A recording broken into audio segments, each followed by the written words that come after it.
We've learned about the new depths of Donald Trump's childish nature. Attorney General Jeff Sessions, as you probably know, recused himself on all Russia-related matters before the Justice Department when it became public that he had lied about his contacts with Russians during the Trump campaign, and was completely compromised on that issue. It was the correct decision for Jeff Sessions to recuse himself.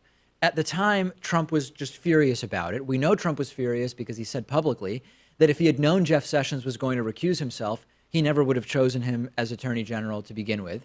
And what we have now learned from a New York Times report is that Trump was literally giving Sessions the silent treatment for 2 days, ignoring his calls, to the point that Sessions actually had no choice but to fly down to Donald Trump's Mar-a-Lago resort. And before I get even into the content of what they discussed, am I the only one who's annoyed that on top of all the flights we're paying for with taxpayer money for people, Jeff Sessions had to fly to Mar-a-Lago simply because Trump wouldn't pick up the phone on our dime? That's a very, very disturbing thing to me. But let's go down now to the content of what they discussed. Supposedly, when Sessions flew down to Mar-a-Lago, they were going to be talking about the travel ban. But when Sessions got there, Trump, instead of talking about the travel ban, wanted to talk about Jeff Sessions' Russia recusal. And Trump immediately started berating Sessions for the recusal, saying he should reverse the recusal, which would have been completely inappropriate. And again, it would have been another example of the White House. It is an example of the White House trying to exert power over the Justice Department. And Jeff Sessions straight up refused. And this confrontation hadn't been reported at all until yesterday's New York Times article about it.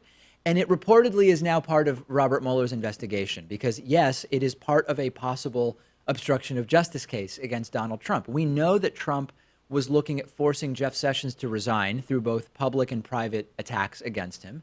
And now we know that Trump was also privately pressuring Jeff Sessions to undo that recusal. And by the way, there are people online saying, well, listen, this proves Jeff Sessions is an honorable guy.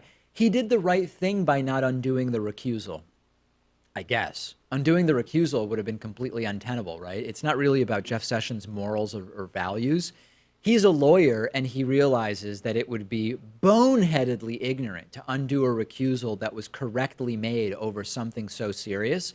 And Sessions knew that it would be bad for him to do that. It would put more attention on him. It's the last thing he would have wanted. So those praising Sessions as this amazingly moral and ethical guy for this, give me a break.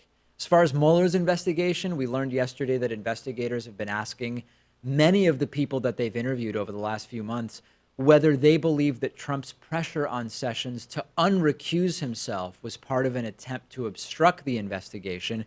And again, that tells us that Robert Mueller is looking directly at obstruction of justice. And as usual, Rudy Giuliani trying to run interference on this entire thing.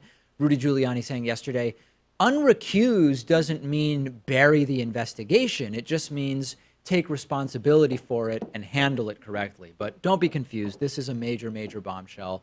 This is possible criminal activity by the president, very strongly bolstering the obstruction of justice case against Trump.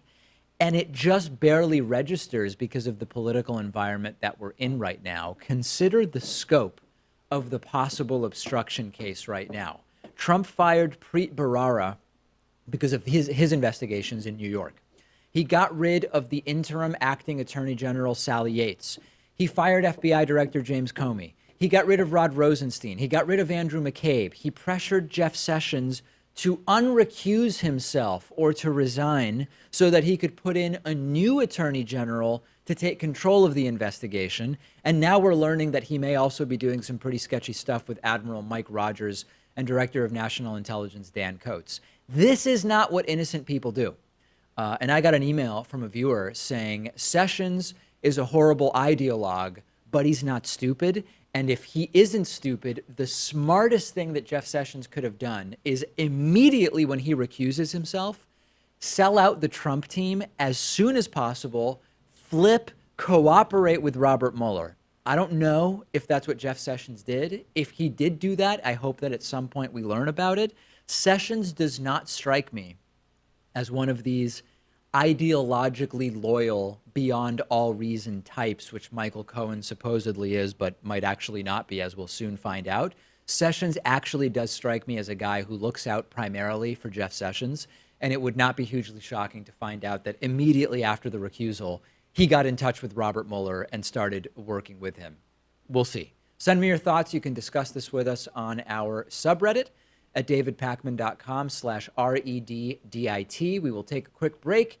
Part 2 of my interview with Douglas Lane is coming up next. Today's episode of the program is made possible in part by Cody, which is an innovative new cryptocurrency and online payment platform that wants to revolutionize how we send and receive online payments. Cody stands for Currency of the Internet, and the goal is to build an infrastructure for online payments that's simple, transparent, trustworthy, instantaneous, as well as scalable. And today's payment solutions have a number of different trust and usability problems, whether it's between consumers or between businesses or between consumers and businesses. And Cody wants to solve a lot of those problems through their currency and platform, which, unlike a lot of the cryptos and blockchains that are out there, have actually been created specifically and solely to be used for payments. Cody has set out to do this by using innovative base layer protocol in the form of a directed acyclic graph-based ledger built from transactions connected through time by harnessing trust-based algorithms. If you're watching this on YouTube, you can find out more about Cody and their initial coin offering in the links below this video. This is not financial advice, and everybody should do their own research.